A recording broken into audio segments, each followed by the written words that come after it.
नमस्ते, मैं हूं किशोर अजवाणी। घड़ी इशारा कर रही है 9 बजे रात का वक्त। 100 बात की एक बात का 100 बात की एक बात में गाजा पर चर्चा के लिए मुस्लिम देशों के नेता सऊदी अरब में जुट गए, जिससे अमेरिका के खिलाफ हो रही घेरेबंदी साफ दिखने लगी। यमन के हूथी विद्रोहियों का एक ड्रोन पहली बार एयर डिफेंस सिस्टम को चकमा देकर इजरायल की धरती पर पहुंच गया और एलर्ट शहर की एक रिहायशी इमारत से टकरा गया। गाजा के 2 सबसे बड़े अस्पतालों, शिफा अस्पताल और अल कुद्स अस्पताल पर इजरायल की फौज ने बड़ा हमला करने के बाद वहां स्पेशल फोर्सेस के जवानों को तैनात कर दिया और दक्षिण चीन सागर में चीन और फिलीपींस की नौसेनाओं के बीच ऐसा विवाद भड़का, जिसके बाद समंदर में चीन के खिलाफ 5 बड़े देशों की सेनाएं जंग के लिए तैयार दिखने लगी। बड़ी खबर आई इजरायल और अमेरिका के खिलाफ हो रही मुस्लिम देशों की सबसे बड़ी घेरेबंदी पर।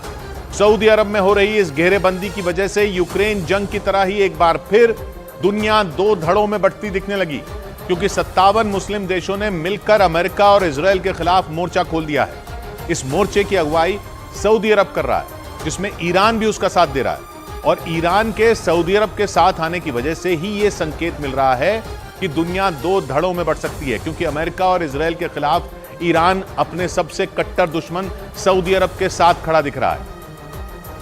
इसीलिए माना जा रहा है कि तमाम मुस्लिम देश अपने मतभेदों को भुलाते हुए एकजुट हो रहे हैं और इन 2 धड़ों में एक तरफ अमेरिका और उसके साथ खड़े देश हैं, तो दूसरी तरफ मुस्लिम देशों के साथ रूस और चीन दिख रहे हैं। यही नहीं, मुस्लिम देश अपनी एकजुटता दिखाने और अपनी आगे की रणनीति बनाने के लिए अहम बैठक करने वाले हैं।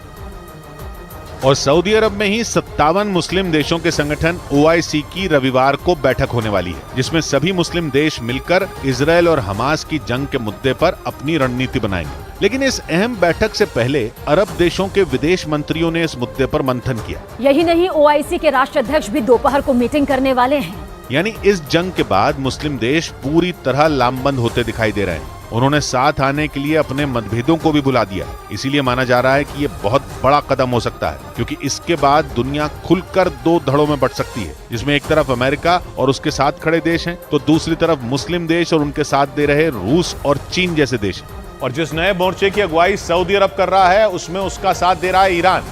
माना जा रहा है कि ईरान इस जंग में बड़ा खिलाड़ी है, जो पहले से ही अमेरिका और इजरायल का सबसे बड़ा दुश्मन है।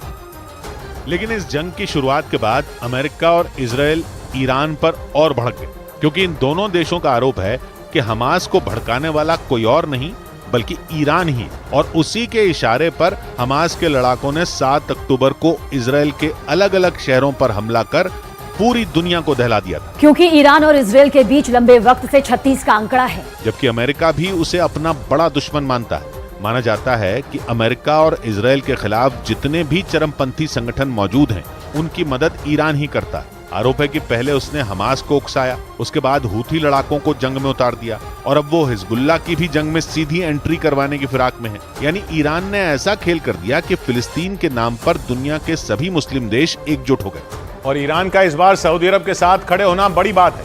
इसे मुस्लिम देशों की अभूतपूर्व एकता की निशानी के तौर पर भी देखा जा रहा है, क्योंकि ईरान और सऊदी अरब के बीच दशकों से इस बात की होड़ थी कि मुस्लिम देशों में सबसे बड़ा नेता कौन है। वो दोनों खुद को मुस्लिम देशों का लीडर मानते थे। यही नहीं, उनमें शिया और सुन्नी मुद्दे पर भी विवाद था, क्योंकि ईरान जहां शिया बहुल देश है, तो सऊदी अरब में सुन्नी समुदाय के लोगों की आबादी ज्यादा है। इन्हीं सब वजहों से ईरान और सऊदी अरब एक दूसरे को देखना तक पसंद नहीं करते थे। हालांकि इसी साल चीन ने मध्यस्थता कर इन दोनों देशों की दोस्ती करा दी थी, लेकिन ये दोस्ती महज दिखावे के लिए थी, क्योंकि उसके बाद कभी भी उनमें बातचीत नहीं हुई। लेकिन इजरायल और हमास की जंग ने इन 2 कट्टर दुश्मनों को भी एक साथ ला दिया, और अब तो ईरान भी सऊदी अरब में जंग के मुद्दे पर रविवार को होने वाली बैठक में शामिल होने वाला है। उम्मीद जताई जा रही है कि सऊदी अरब में OIC की होने वाली बैठक में ईरान के राष्ट्रपति इब्राहिम रईसी भी शामिल हो सकते हैं। और मुस्लिम देशों की एकता अचानक नहीं दिखी, बल्कि इन देशों की एकजुटता का रास्ता यूक्रेन जंग ने खोल दिया था। उसी जंग के बाद सऊदी अरब और अमेरिका में दूरियां बढ़ गई थी, जबकि ईरान और रूस साथ आए थे, क्योंकि पिछले साल यूक्रेन पर हमला करने के बाद रूस अलग थलग पड़ गया था। अमेरिका और यूरोपीय देशों ने रूस पर कड़े प्रतिबंध लगाकर उसे झुकाने की पूरी कोशिश की थी। लेकिन इस मुश्किल घड़ी में रूस को ईरान का साथ मिला, और जैसे जैसे यूक्रेन की जंग आगे बढ़ती गई, दोनों की दोस्ती भी गाढ़ी होती गई। ईरान ने अपने घातक ड्रोन देकर पुतिन की सेना की ताकत कई गुना बढ़ा दी। ईरान की तरह सऊदी अरब भी उस वक्त रूस के साथ ही खड़ा दिखा था। सऊदी अरब ने कच्चे तेल का उत्पादन घटाकर पूरी दुनिया में तेल की कीमतें गिरने नहीं दी थी, जिससे जिससे रूस को काफी फायदा पहुंचा था, क्योंकि रूस भी बड़े पैमाने पर तेल का उत्पादन करता है और जंग के दौरान भी कई देश उससे तेल खरीद रहे थे। मतलब ये कि प्रतिबंध के बाद भी रूस का खजाना भर रहा था। यानी यूक्रेन जंग के दौरान ही रूस के बहाने ईरान और सऊदी अरब एक साथ दिखाई देने लगे थे और अब वो दोनों ही अमेरिका के खिलाफ मुस्लिम देशों को लामबंद करने में जुटे हैं। और खबर है कि पर्दे के पीछे से उन्हें रूस और चीन का भी साथ मिल रहा है, क्योंकि चीन और रूस खुलकर गाजा में इजराइल के हमले का विरोध कर रहे हैं और इस मुद्दे पर मुस्लिम देशों का साथ देते भी दिख रहे हैं। हालांकि रूस और चीन ने खुलकर कभी इसका ऐलान नहीं किया।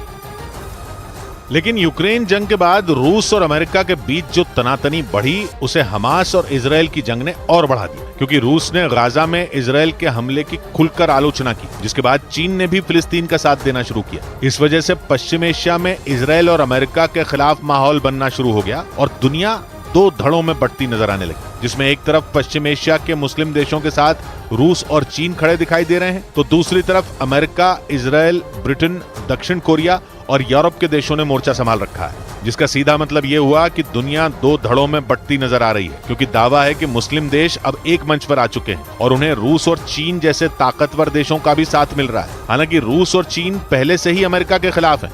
ऊपर से तुर्की ने मुस्लिम देशों से एकजुट होने की अपील कर अमेरिका की टेंशन बढ़ा दी, क्योंकि तुर्की एक नेटो देश है और तुर्की का हमास के लिए समर्थन जुटाने का मतलब नेटो में फूट पड़ना है।